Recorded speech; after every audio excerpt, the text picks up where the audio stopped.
নমস্কার, আমি একটা রবীন্দ্রনাথের কবিতা শোনাবো। দিনে হই একমতো, রাতে হই আর, রাতে যে স্বপন দেখি মানে কি যে তার।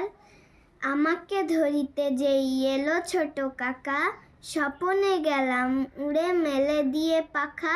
দুই হাত তুলে কাকা বলে, থামো থামো, যেতে হবে স্কুলে, এই বেলা নামো।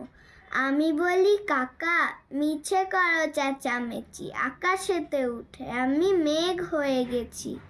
ফিরিব বাতাস বেয়ে রামধনু খুঁজি, আলোর অশোক ফুল চুলে দেব গুজি।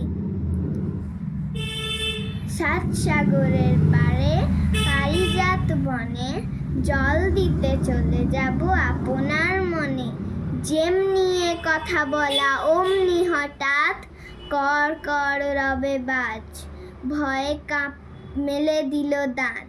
ভয়ে কাঁপি, মা কোথাও নেই কাছাকাছি, ঘুম ভেঙেছে দেখি বিছানায় আছে।